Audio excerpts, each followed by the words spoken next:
Welcome to unlimited education friends. मैं हूं अभिजीत कुमार। बात करने जा रहा हूं आप लोगों का रेलवे एनटीपीसी और ग्रुप डी एग्जाम डेट के बारे में। क्या है ऑफिशियल शेड्यूल, कब से होगा एग्जाम, कैसे आपको प्रिपरेशन करना है कि आसानी से आप CBT 1 क्वालिफाई कर सकते हो। तो हम लोग एक एक करके ईच एंड एवरी डिटेल्स इस लेक्चर में देखेंगे। तो सबसे पहले यहाँ पे आप लोग जान जाओ कि मैं बात कर रहा हूँ क्रैश कोर्स के बारे में। जिस स्टूडेंट को सिर्फ एग्जाम डेट से मतलब है, आप लोग 2 मिनट के बाद वीडियो देखो। और जिस स्टूडेंट को सिलेक्शन से मतलब है, चाहते हो कि उनका कैरियर बन जाए, तो आप लोगों को ये लेक्चर अच्छे से फॉलो करना है। अगर आप लोग इस चैनल को सब्सक्राइब नहीं किए हो, कर लेना। क्रैश कोर्स आपका NTPC ग्रुप डी से रिलेटेड इस चैनल पे आते रहेगा, जिसमें आप एक एक क्वेश्चन के हेल्प से बहुत सारा कॉन्सेप्ट को लर्न करोगे, और वो भी एग्जाम ओरिएंटेड। ठीक है, ताकि एग्जामिनेशन हॉल में डायरेक्ट क्वेश्चन देखोगे और आप आंसर करोगे। वो क्रैश कोर्स में जो भी लेक्चर आएगा वो आपका maths, reasoning, general science, general awareness कहीं से भी आ सकता है। सबसे पहले आप लोग क्या करो, अगर कंप्लीट प्रिपरेशन करना चाहते हो तो डिस्क्रिप्शन में एक ऐप है इसी नाम का, अनलिमिटेड एजुकेशन नाम का। इसको आप लोग डाउनलोड कर लो और वहाँ पे रेलवे NTPC ग्रुप डी को लेकर के कंप्लीट कोर्स है, जिसका वैलिडिटी 31 मई 2022 है। मतलब अगर आप कोर्स अभी लेते हो तो आपका CBT 1, CBT 2 सब कुछ इसी में निकल जाएगा। कोर्स के अंदर ही आपको बहुत सारा वीडियो लेक्चर्स मिलेगा, PDF मिलेगा, टेस्ट सीरीज मिलेगा, टेस्ट सीरीज का सॉल्यूशन मिलेगा, और टेस्ट सीरीज के सॉल्यूशन का वीडियो लेक्चर्स भी मिलेगा। ठीक है, जिन लोगों ने कंप्लीट कोर्स परचेज किया हुआ है, आप लोग टेस्ट सीरीज परचेज मत करना, बिकॉज टेस्ट सीरीज आपको आपके कोर्स के अंदर मिल जाएगा। और जिन लोगों को सिर्फ टेस्ट सीरीज चाहिए, आप लोग सिर्फ टेस्ट सीरीज वाला कोर्स को परचेज कर लेना। एक बात हमेशा याद रखना, free of cost 100% syllabus cover आपको कहीं से भी नहीं मिलेगा। अगर हल्का सा अमाउंट पे करते हो तो आपको सब कुछ अच्छे से कवर किया जाएगा, बिकॉज उसके बाद मेरी रिस्पॉन्सिबिलिटी बन जाती है। तो डिस्क्रिप्शन में जाकर के सारे स्टूडेंट, आप लोग जितने भी लोग लेक्चर देख रहे हो, ऐप को डाउनलोड करो और वहां पे मैसेज करो। ठीक है, अब देखो 11 दिसंबर का एक प्रेस कॉन्फ्रेंस आया था, और उसमें आप लोग देख लो, उसका एक वीडियो है जिसमें सब कुछ बता दिया गया है कि रेलवे का जो तीनों वैकेंसी है, आपका मिनिस्ट्रियल आइसोलेटेड वाला, ग्रुप डी वाला और NTPC वाला, उसका एग्जाम कब से लेकर के कब तक है, क्या गवर्नमेंट ने तैयारी किया हुआ है, कोविड के सिचुएशन में वो एग्जाम को कैसे लेगा, कैसे कंडक्ट करेगा, एग्जाम कब से स्टार्ट होगा और कब तक आपका खत्म करेगा वो। ठीक है, हर एक डिटेल्स आपको मिलेगा। तो ये वीडियो आप लोग देखना स्टार्ट करो। और इस बार हम लोग 3 चरणों में ये परीक्षाएं कर रहे हैं, और ये परीक्षाएं जो हैं वो पहली है NTPC कैटेगरीज की, दूसरी है आइसोलेटेड एंड मिनिस्ट्रियल कैटेगरीज में, और तीसरी है लेवल 1 कैटेगरीज में। और हम लोग इस परीक्षाओं में, इन 3 परीक्षाओं में जो 3 अलग अलग उसमें हो रही हैं चरणों में, उसमें कुल मिला के हमारे साथ 1,40,000 रिक्तियां हैं, और उन 1,40,000 रिक्तियों के में हमारे पास कुल रजिस्टर्ड कैंडिडेट जो हैं वो 2,44,00,000 हैं। तो ये एक बहुत बड़ा चैलेंज है जो आप देख रहे होंगे कि इतने बड़े लेवल पे हम इस एग्ज़ाम को करा रहे हैं, और कोविड की सिचुएशन में ये एग्ज़ाम कोविड के मातहत हो रहा है, क्योंकि कई परीक्षार्थियों की भी चिंता थी, और कई उसका भी ये था कि भाई ये कितने दिनों तक आप इसको होल्ड कर रहे हैं। तो फाइनली हमने इस चैलेंज को लिया, और इस चैलेंज को हम आगे बढ़ा रहे हैं। तो कुल मिला के हमारे पास जो मैंने आपको बताया, जो पहला इम्तहान हो रहा है वो है आइसोलेटेड एंड मिनिस्ट्रियल कैटेगरीज का, जिसमें स्टेनो, टीचर्स, ट्रांसलेटर्स आदि हैं। इसमें हमारे पास कुल वैकेंसियां हैं 1663, और कुल कैंडिडेट जो अपेयर जिन्होंने रजिस्टर किया अपने को वो हैं 1,03,000। उसके बाद दूसरी कैटेगरी जो है वो नॉन पॉपुलर कैटेगरी, जिसको हम NTPC कहते हैं, आप लोग भी उसको NTPC के नाम से जानते हैं। उसमें station master, guards, office clerks, commercial clerks, ये सब लोग हैं, और उसमें कुल नियुक्तियां होनी हैं 35,208 पदों पे। और हमारे पास जो रजिस्टर्ड कैंडिडेट हैं वो हैं 1,26,00,000। और पहली वाली परीक्षा जो है आइसोलेटेड मिनिस्ट्रियल कैटेगरीज की, वो हमने 15 दिसंबर से 18 दिसंबर के बीच में उसको रखा है। और जो नॉन टेक्निकल पॉपुलर कैटेगरी का एग्जाम है, इसको अभी हमने 28 दिसंबर से शुरू करना है और मिड मार्च तक ये जाएगा, क्योंकि आपने देखा है 1 करोड़ 26 लाख कैंडिडेट हैं, तो ये लंबा पीरियड चलेगा। और तीसरा एग्जाम जो हम करने जा रहे हैं वो है लेवल 1 का, जिसमें ट्रैक मेंटेनेंस हैं, पॉइंट्समैन हैं और भी कई लेवल 1 की पोस्टें हैं जो उसमें होगा। और कुल इसमें पदों की संख्या है 1,03,769 और कुल मिला के इसमें कैंडिडेट हैं जो रजिस्टर्ड हुए हैं 1,15,00,000। और इनका सीबीटी हमने अप्रैल में प्लान किया है। अभी टेंटेटिव प्लानिंग है, वो आपको आगे हम इसकी सूचना दे देंगे पूर्व में, जैसा अभी चल रहा है हम एडवांस में सारी चीज़ें आपके संज्ञान में ले आएंगे। तो कुल मिला के जो अभी हम पहला एग्जाम जो 15 तारीख से शुरू हो रहा है आइसोलेटेड और मिनिस्ट्रियल कैटेगरीज का, उसमें आपने जैसा मैंने अक्टूबर से 20 अक्टूबर के बीच में प्लान है, हम 15 अक्टूबर से 20 अक्टूबर के बीच में। हाँ, अच्छा, हम लोग जो हैं इसमें कोविड-19 गाइडलाइंस को स्ट्रिक्टली फॉलो करेंगे। और हमने इसमें कैंडिडेट को उनके एग्जाम सिटी, डेट के बारे में, उनकी ट्रैवल अथॉरिटी के बारे में 5 दिसंबर से उनको लिंक भेज दिया है इसके बारे में, सो दैट उनको ये सारी सूचनाएं पूर्व में हो कि वो किस सिटी में उनका एग्जाम होगा। अभी सेंटर इसको उस वक्त पता नहीं होता है, सेंटर की बात बताएंगे वो कैसे पता लगेगा। और डेट एंड डाउनलोडिंग का ये वो अपना ट्रैवल डॉक्यूमेंट जो है, जैसे SC/ST कैंडिडेट होते हैं उनको हम लोग पासेस देते हैं, तो वो अपने ट्रैवल डॉक्यूमेंट 5 दिसंबर से डाउनलोड कर रहे हैं। और जो ई-कॉल लेटर्स हैं वो हम आज 11 तारीख को 4 बजे से वो उनको ई-कॉल लेटर भी आज डिस्पैच करना शुरू कर देंगे। और हमने सभी इसमें सभी अपने प्रतियोगियों को ये बताया है कि भाई वो आगे की सूचना या कोई भी सूचना में किसी और वेबसाइट या किसी और सोर्स पे न करें, वो हमारी जो RRBs की ऑफिशियल वेबसाइट हैं उसमें ही सूचना पे निर्भर करें और सत्यता कर जो सत्य सूचना के बारे में। और जो इस बारे में आपको बताना चाहूँगा कि जो ये 15 तारीख से जो एग्ज़ाम हो रहा है इसमें 1 लाख कैंडिडेट हैं और हम लोगों ने 354 CBT सेंटर्स फाइनलाइज किए हैं। और ये कैंडिडेट जो हैं लार्जली इनको सबको आइदर उसी शहर में, अब उसी प्रदेश में, या जहाँ पे मिनिमम ट्रैवल इन्वॉल्व हो वहाँ पे हमने इनको अकोमोडेट किया है। तो हमारा प्रयास पूरा ये है कि कम से कम लोगों को डिस्टर्बेंस हो और लोगों को कोई तकलीफ ना हो। ये एग्ज़ाम 2 शिफ्ट में होंगे, 120 मिनट के, 90 से 120 मिनट के। हाँ सॉरी, ये जो जनरल कैंडिडेट हैं उनको 90 मिनट का समय मिलेगा। और जो विज्ञान जो लोग दिव्यांग लोग हैं उनको हम लोग 120 मिनट देंगे।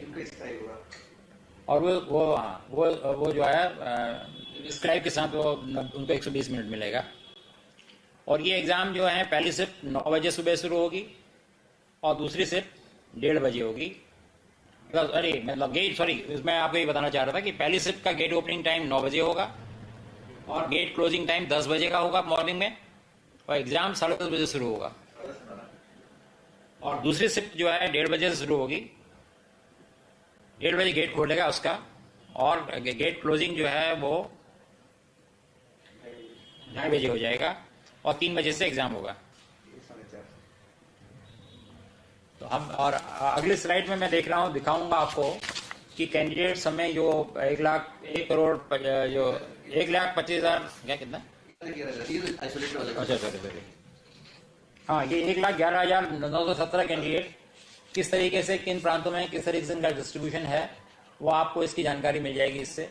जैसे उत्तर प्रदेश में सबसे ज़्यादा कैंडिडेट है, मेरे ख्याल से मिजोरम में सबसे कम है, या अंडमान निकोबार में सबसे कम है। तो ये इस तरीके से इनका, हमारे यहाँ जो एप्लीकेंट हैं उनका डिस्ट्रीब्यूशन ये है। और सिमिलरली अगली स्लाइड में हम दिखा रहे हैं आपको कि 1,25,88,524 NTPC कैंडिडेट, उनका डिस्ट्रीब्यूशन किस तरीके से है, हम हर स्टेट्स में कहाँ पे उनको है। तो हमारी पहला प्रयास यही है कि जहाँ जिस प्रदेश के हैं वो उनको वहीं पे अकोमोडेट कर सकें। और बहुत बड़ा चैलेंज है कोविड सिचुएशन में इसको कराना, तो उसमें जो कुछ मिनिमल डिस्टर्बेंस, अनअवॉइडेबल डिस्टर्बेंस होगा वही हम चाहेंगे कि प्रतियोगियों को रहे, अन्यथा वो ऐसा नहीं होगा।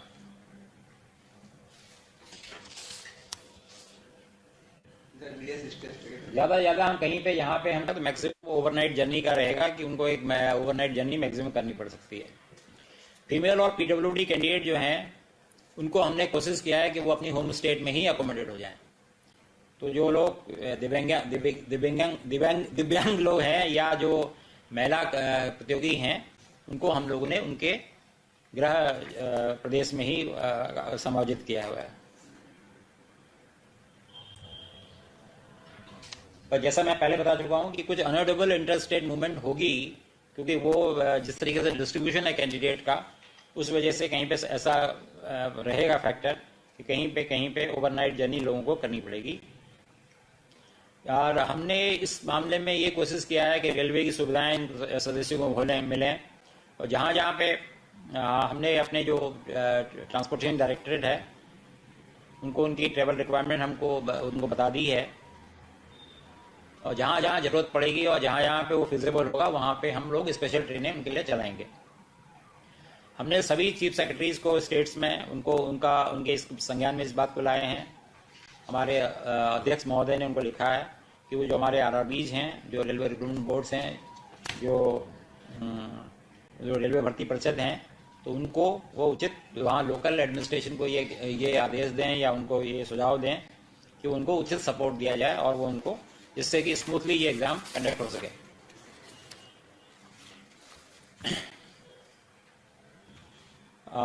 एक और इसमें आप देखिए, इस सीबीटी एग्जाम में या इस मेथोडोलॉजी में हम लोग पूरा प्रयास कर रहे हैं कि हमारे जो फर्स्ट टाइमर्स हैं, जिन लोगों ने पहले इस तरीके का कोई एग्जाम नहीं दिया है, उनको भी किसी तरीके की असुविधा ना हो। तो हम लोगों ने उन लोगों को एक लिंक प्रोवाइड किया है जहाँ पे वो मॉक टेस्ट जो कर सकते हैं। तो ये मॉक टेस्ट जो है एक्चुअल एग्जामिनेशन से पहले फैमिलराइजेशन के लिए ये उपलब्ध कराई है सुविधा। तो कैंडिडेट्स जो हैं उनको हम क्वेश्चन पेपर, इसके अलावा ये हम और भी ये सुनिश्चित करने के लिए कि हर तरह से ट्रांसपेरेंसी हो, और जो क्वेश्चन पेपर है कैंडिडेट का वो उसको दिखाए, उनको वो उपलब्ध होगा। Answer booklet along with correct answer keys, उन्होंने क्या आंसर दिया है और उसके आंसर कीज एक्चुअली क्या है, ये एग्जाम के बाद उनको उपलब्ध करा दी जाएगी, जिससे किसी तरह की भी कोई एम्बिग्युइटी किसी कैंडिडेट में ना रहे। और ये भी हमने उनको सुविधा दी है कि अगर वो कहीं पे उनको किसी चीज में वो सहमति नहीं रखते हैं तो वो करेक्शंस के या कोई करेक्ट उनको लग रहा है कहीं पे कोई करेक्शंस गलत हैं या कुछ क्वेश्चन है उनके, तो वो अपने ऑब्जेक्शन रेज कर सकते हैं। और जैसा कि आपको पता है रेलवे ने अब जो इंटरव्यूज होते थे वो सब खत्म कर दिए हैं। तो इन एग्जाम्स में जो ये सीबीटी एग्जाम है इसकी परफॉर्मेंस ही प्लस जो मेडिकल और बाकी चीजें होंगी, बाकी यही इनके पैरामीटर रहेंगे। तो कोई डिस्क्रिप्शन नहीं है, तो सारी ट्रांसपेरेंसी इस एग्जाम में रहेगी। इस एग्जाम में हमने इंटीग्रिटी जो है, हाई लेवल की इंटीग्रिटी रखने के लिए क्या लिखा है कि biometric and photo capture before exam, ये सुविधा दी है कि जो एग्जाम से पहले बायोमेट्रिक और फोटो कैप्चर जो है वो जो हमारे जहाँ पे एग्जाम सेंटर होगा वहाँ पे ये सुविधा रहेगी कि उनका बायोमेट्रिक भी होगा और उनका फोटो कैप्चर भी होगा, जिससे कि इम्पर्सोनेशन, आपने कई इस तरह की घटनाएं देखी हैं जहाँ पे दूसरे कैंडिडेट अपेयर हो जाते हैं, बाद में काफ़ी लॉ एंड ऑर्डर सिचुएशन हो जाती है या पुलिस कंप्लेंट हो जाती हैं, तो उससे हम लोगों ने बचने का पूरा प्रयास किया है। और जो कैंडिडेट का फोटो होगा वो कैंडिडेट की स्क्रीन पर डिस्प्ले होगा। यहाँ पे सीसीटीवी सर्विलेंस भी होगी और कमांड सेंटर में रियल टाइम मॉनिटरिंग भी होगी। और जो कैंडिडेट जो उनके जवाब होंगे वो सिस्टम में कैप्चर हो जाएंगे और वो 128 बिट इंक्रिप्शन में रहेंगे, जिससे कि वो उसमें कोई आदमी उसमें वो नहीं कर पाए, किसी तरीके की उसको डिस्टर्ब ना कर पाए। हमारे पास हर कैंडिडेट का डिटेल ऑडिट ट्रेल अवेलेबल होगा। तो ये आपको ये जान के बड़ी खुशी होगी कि आरआरबी हमारी जो है टोटली कमिटेड हैं। कई दिनों तक लोगों ने डे एंड नाइट काम किया है। ये पूरी प्रोसेस हम लोगों के लिए एक नया एक्सपीरियंस था। इसमें कई हमारे आरआरबी के चेयरमैन इन्वॉल्व थे, प्री बिड्स के स्टेज में, बिड डॉक्यूमेंट बनाने में, पोस्ट बिड में। तो ये बहुत इसमें काफ़ी काम हुआ है और हर प्रयास किया गया कि जिससे कोई किसी तरीके की किसी को ना तो असुविधा हो और न कोई किसी तरीके की कोई किसी को अनड्यू एडवांटेज मिले। मैं एग्ज़ाम के दिन में हम लोग कैंडिडेट्स का टेम्परेचर लेंगे और जो कि थर्मोगन से लिया जाएगा, जिनका प्रेस्क्राइब टेम्परेचर जो प्रोटोकॉल के हिसाब से टेम्परेचर प्रेस्क्राइब है उससे ज़्यादा का टेम्परेचर होगा तो उनको एग्ज़ाम से डिसअलाउ किया जाएगा, उनको रजिस्टर्ड मेल से इन्फॉर्म किया जाएगा और उनको रिशेड्यूल किया जाएगा उनका एग्ज़ाम। ऐसा नहीं कि उनका चांस अगर उधर टेम्परेचर कितना न खास तक किसी वजह से अगर उनको टेम्परेचर आ जाता है तो ये प्रयास होगा कि उनको रिशेड्यूल करके दूसरे दिन किसी और उसमें सुविधा अनुसार उनको दूसरे दिन के लिए शेड्यूल किया जाएगा और इसकी सूचना उनको पर्याप्त रूप से दी जाएगी, समय पर दे दी जाएगी। यहाँ इस एग्जाम में कैंडिडेट को फेस मास्क पहनना है, वो अपना फेस मास्क खुद पहनेंगे। और एक हमने और ये देखा है कि हम ये नहीं कह रहे हैं कि उनको कोविड टेस्ट करा के आना चाहिए, पर हम ये कह रहे हैं कि वो एक डिक्लेरेशन देंगे कि भाई उनको प्रेस्क्राइब फॉर्मेट होगा उसका कि उनको न तो उनको कोई कोविड टाइप की इस तरह की कोई समस्या नहीं है उनके साथ। अगर ऐसा वो नहीं करेंगे तो उसके बाद हम फिर उनको एग्जाम में उनको अलाउ नहीं किया जाएगा। यहाँ तक क्राउड मैनेजमेंट का सिस्टम है, टोटल प्रॉपर जो कोविड मैनेजमेंट का जो प्रोटोकॉल है वो फॉलो किया जाएगा। वो मेन गेट से एग्जाम लैब्स तक जिस तरीके से है वो सब मतलब कहीं पे भी कोई कमी नहीं रखी जाएगी। और हर शिफ्ट के बाद एग्जाम, जैसे मैंने आपको बताया था कि 2 शिफ्ट में होगा, तो हर शिफ्ट के बाद एग्जामिनेशन सेंटर को सैनिटाइज किया जाएगा जिससे कि दूसरी शिफ्ट वाले लोगों को कोई तकलीफ ना हो और किसी तरीके की कोई असुविधा ना हो और किसी को ये संज्ञान में भी न रहे कि या किसी को इस तरीके का अनिश्चितता ना हो कि भाई क्या होगा उनका करके।